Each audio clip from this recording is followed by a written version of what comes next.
दोस्तों नमस्कार, मैं Rajneesh Kumar PVR aquaculture farm से। कैसे है मेरी पीवीआर एक्वा फैमिली।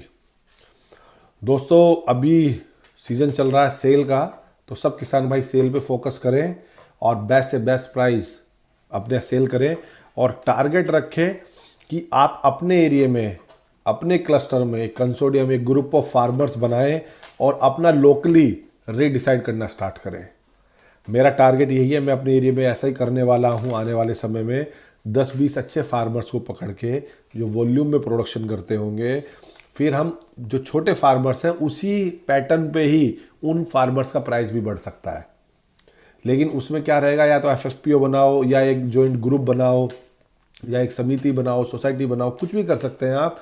उसका बेनिफिट क्या रहेगा, क्योंकि रॉ मटेरियल आपके हाथ में नहीं है, उसकी कॉस्ट कोई मिनिमाइज नहीं कर पा रहा है। या तो गवर्नमेंट उससे टैक्स वैक्स हटाए या जो भी कुछ गवर्नमेंट एंड पे एक्टिविटी है, लेकिन जब वो होगा तब देखेंगे। उससे अच्छा है कि हम फिश का प्राइस कैसे बढ़ाएं। एंड यूजर बहुत अच्छे प्राइस पे ले रहा है, लेकिन किसान भाई सब और मंडी तक लेके जाने या रिटेलर तक लेके जाने में ही सबसे ज़्यादा तड़पते हैं। हम पर मछली एक एक्स अमाउंट कमाते हैं, उतना ही एक्स अमाउंट ट्रेडर एक दिन में कमा लेता है। तो लेकिन अगर हमें एक्स को 2x करना है, डबल करना है, तो हमें यूनिटी दिखानी पड़ेगी, हमें ग्रुप बनाना पड़ेगा। अगर हम ग्रुप बना लेंगे तो सब किसान भाइयों का भला होगा। तो आप अपने एरिया में सब ऐसा ही डेवलप करें। दोस्तों इस वीडियो में बात करने वाले हैं मोल्ड्स की। मोल्ड्स, MOULDS, मोल्ड्स, फंगस लग जाना, फफूंदी लग जाना, उस पर मशरूम सी कुछ हो जाना, कलर चेंज हो जाना, मतलब आपका भी जो भी मटेरियल था वो भी खराब हो चुका है या खराब की कगार पार कर चुका है। तो मोल्ड्स की सिंपल परिभाषा है एक लिविंग ऑर्गेनिज्म जो पैदा हो जाता है फीड पर, रॉ मटेरियल पर, या तो उसका प्रोडक्शन हुआ है या स्टोरेज हुआ है या प्रोसेसिंग हुआ है। तीनों में से कुछ भी एक्टिविटी उस रॉ मटेरियल फीड पे हुई है तो उसके अंदर मोल्ड्स पैदा हो जाता है। जो मोल्ड्स पैदा हो जाते हैं उससे क्या रहता है, वो एक टॉक्सिक मेटाबॉलिटिक एक्टिविटीज करता है जिससे कि माइकोटॉक्सिन्स डेवलप हो जाते हैं, जो मछली के लिए बहुत ही हानिकारक है। मछली पहले खाना खाना छोड़ेगी फिर मर जाएगी, लेकिन हमें पता ही नहीं चलता।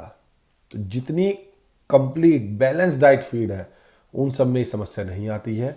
ये ज़्यादातर प्रॉब्लम आती है जो हम farm made feed, raw feed, ये सब यूज़ करते हैं।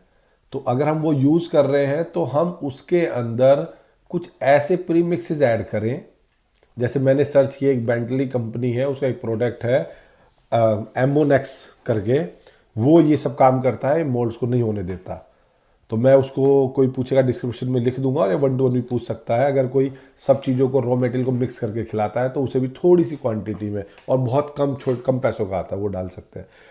लेकिन जितने माइकोटॉक्सिन्स रहते हैं जनरली, एक जो बड़ा पॉपुलर है वो एनिमल प्रोटीन में अल्फा टॉक्सिन करके होता है, जो बहुत ही पॉपुलर है, जो ग्रीन मोल्ड्स के कारण होता है।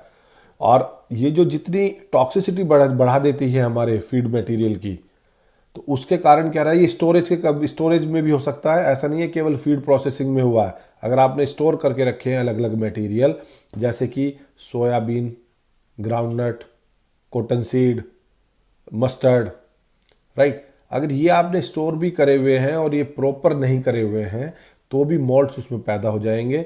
मोल्ड्स पैदा ना हो इसलिए जब फीड बनाएंगे आप या फीड मिक्स करेंगे, डालेंगे, तो वो एक प्रोडक्ट यूज़ करें। उससे अच्छा क्या रहेगा कि ग्रोथ, मतलब ना रॉ मटेरियल खराब होगा और मछली अच्छी तरह कंज्यूम करेगी।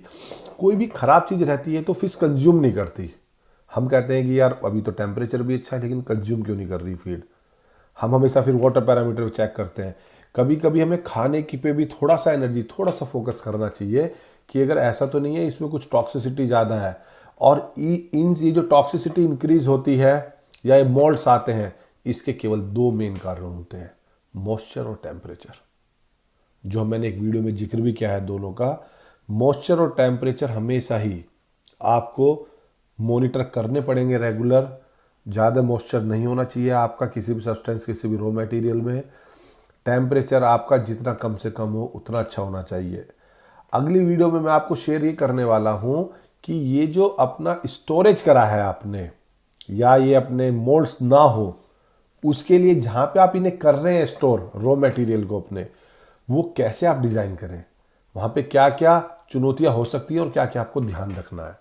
तो अगली वीडियो भी आप अवश्य देखें, जिससे कि मेरे किसान भाइयों को स्टोर रूम, गोडाउन या जहाँ पे फीड स्टोर कर रहा है तो वो इन सब बातों का ध्यान रखे, और जिससे कि उसका रॉ मटेरियल वेस्ट ना हो, क्योंकि फिश बिजनेस में सबसे ज़्यादा कॉस्ट फीड की ही है, और अन्यथा किसी चीज़ की कॉस्ट नहीं है।